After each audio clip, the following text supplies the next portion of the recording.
I challenge you to a Pokemon battle! Wait, what? My top percentage Rattata will destroy you! No! Let's do this! B! Press B! Alright! Go, Rattata! Okay, fine. Go Charizard. Alright, Rattata! Use Quick Attack! Good job, Rattata! Ha ha! You gotta be f***ing kidding me.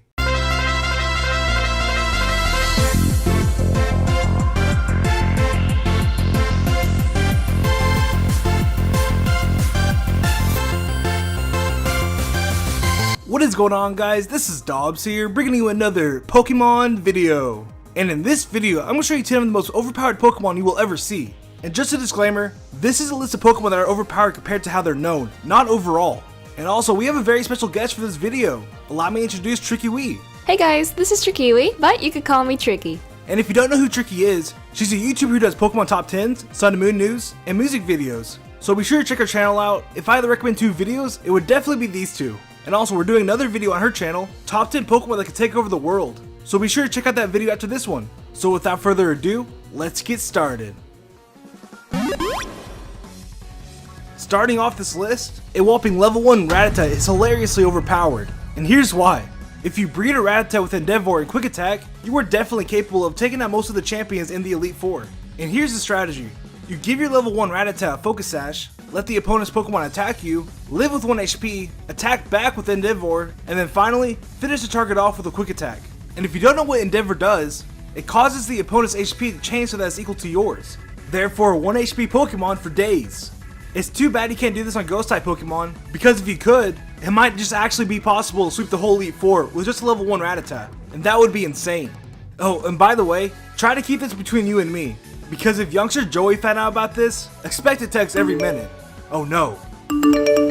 Fuck. Taking our number 9 spot, we have Snivy from the anime. Now this is a little bit messed up. In the first episode of the Pokemon Black and White anime, a level 5 Snivy takes out Ash's Pikachu. How? Ash's Pikachu has destroyed so many strong Pokemon in the past. It has to at least be level 80 or even more, so how in the world does a Pikachu get defeated by a level 5 Snivy? But how in the world can that even be possible? Level 80 Pikachu versus level 5 Snivy. Granted, Pikachu was not able to use its electric attacks due to an encounter with Zekrom, and it was pretty tired, but it's still very frustrating. Use a potion or something. The only other conclusion would be Ash started his adventure only a few months ago and Pikachu is still very, very weak. But isn't this the same Pikachu that took out a freaking Dragonite in the Orange League? This anime is very confusing. So Snivy either completely outsmarted Pikachu and used its tiredness against it, or it has super godlike stats. Or Snivy is just a Mew in disguise and that's why it keeps giving you those looks because it knows it's better than you. But that's a theory for another video. Moving on to number 8, we have Nidoking. In Pokemon Red, Nidoking was definitely a great Pokemon to have. But what if I told you that he was game breaking? Now if you didn't know, a male Nidoran was obtainable very early in the game, even before Viridian Forest. Not only that, by the time you made it to Mount Moon, your Nidoran should have already evolved to Nidorino and was ready for the Moonstone. So right off the bat, you had a Nidoking ready to face Misty, but the game breaking didn't start just yet. Although, it wouldn't be until Celadon City, when Nidoking starts destroying everything it touches, one could say that Nidoking was already overpowered, and that was because of one move, Thrash. Thrash was a very frightening move back in the day. Learning at just level 23, Thrash had a base power of 90, and with Nidoking's attack, well, that's an automatic KO. But anyways, in order for your Nidoking to become a god, you would first need to buy a couple of X accuracies in the TM Horn Drill. Now back in Generation 1, there was a huge flaw with X accuracy. This not only gave you better accuracy, but it gave you perfect accuracy. See where I'm getting at? Now with this overpowered item, you could use this overpowered move and literally one-hit most Pokemon with Nidoking. And I say most because you need to be faster than the opposing Pokemon for a KO move to work. But still, obtaining a Nidoking so early in the game and being able to one-hit everything literally broke the game. Wow! That was brutal! For the lucky number 7, we couldn't resist giving Victini the spotlight because it is pretty lucky, but it's extremely overpowered. In the Pokemon Black and White movies, a lot of crazy things actually happen, but that's kind of normal for the anime. But this is kind of taking it to a different level, a level of cheating in my opinion. So in these movies, Ash and his Pokemon battles in this really cool annual competition in the movie exclusive town, but then he starts to face trainers who are way too strong for his baby Pokemon.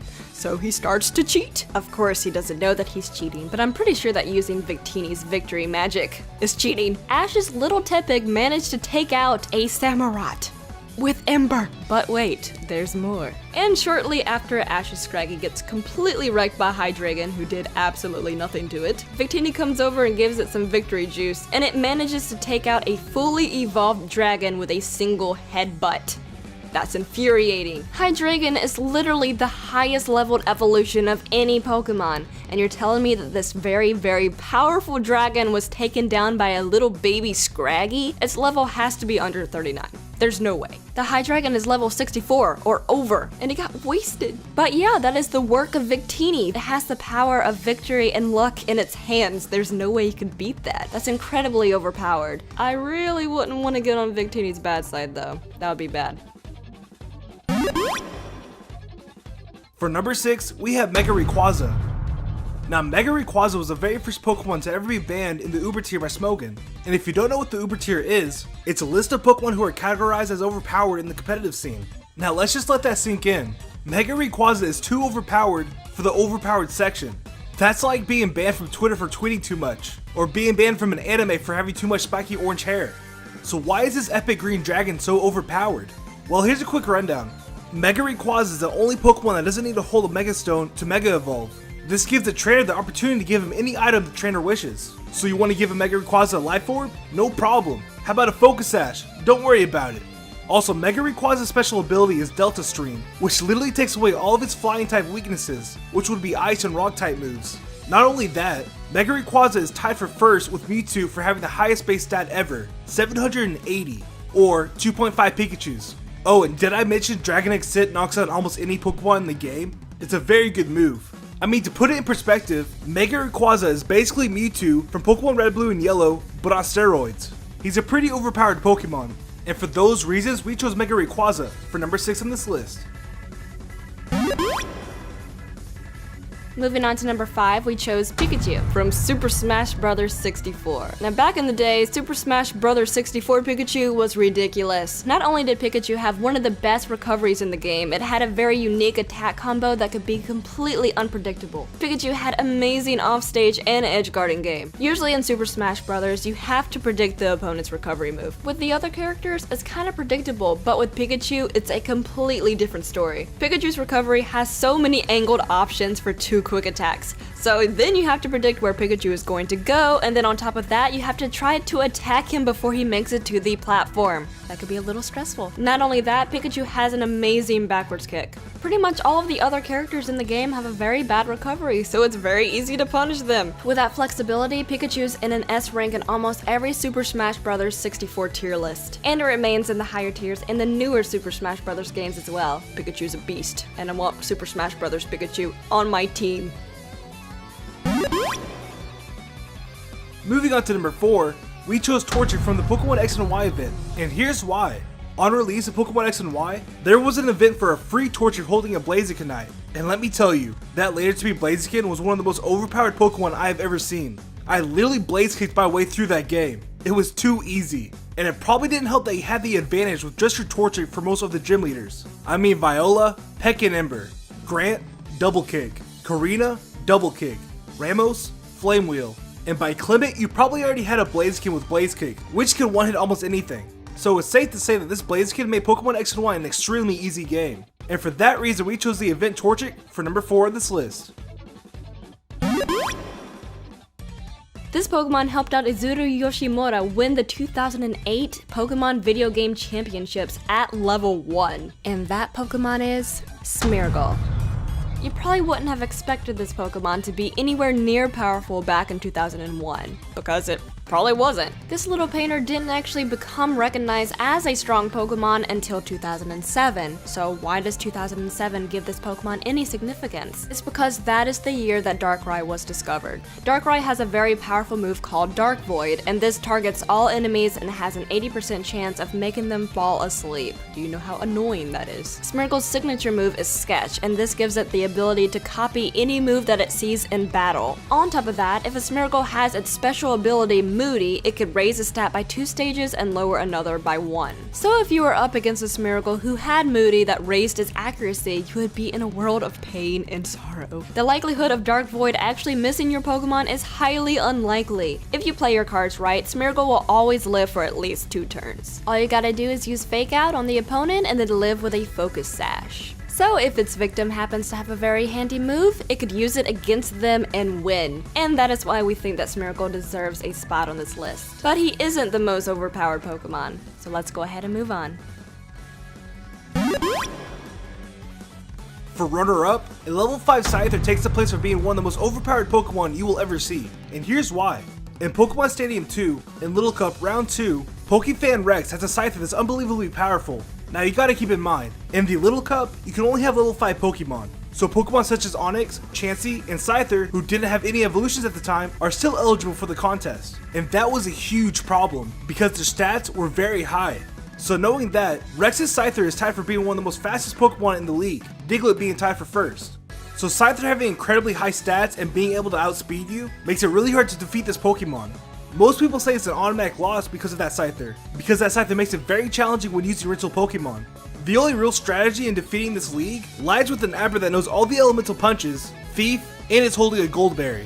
Because at such low health, a Goldberry will almost always heal you to full health, and Thief will steal the opponent's item. But for being such an overwhelmingly powerful Pokemon that's hard to beat with what you're given, we chose Scyther for number 2. And taking our number 1 spot for the most overpowered Pokemon is Kecleon from Pokemon Mystery Dungeon. Kecleon could get pretty scary if you make it mad, and if you even dare to think about stealing from him, you better prepare for a giant battle. If you're not aware of what happens, Kecleon appears on random floors while exploring the dungeons. If you have some spare change, you could buy yourself a few new items from him, but if you try to steal from his shop, he will teleport to you, hit you with a giant blow, and if you even survive, good luck fighting him, because his stats go from a normal Pokemon to a godlike Pokemon while having doubled speed. That's overpowered. He needs to calm down. If that doesn't intimidate you, at least 3 more Kecleons of the same caliber will spawn the floor and start hunting you down. So Kecleon was programmed to be quite literally overpowered after stealing from a shop, so players are not tempted to steal. Don't steal. It's bad. And if it's your first time trying, well, you're gonna learn it the hard way, and you're probably gonna die. But for those reasons, we chose Kecleon for number 1. Well, those are 10 hilariously overpowered Pokemon you probably didn't know about.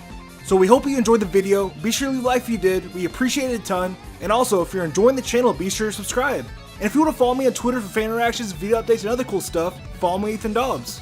And for the question of the day, who is the most overpowered Pokemon that you faced? Be sure to leave it down below in the comments. We can't wait to see what you guys have in mind. And I'll see y'all next time. See ya.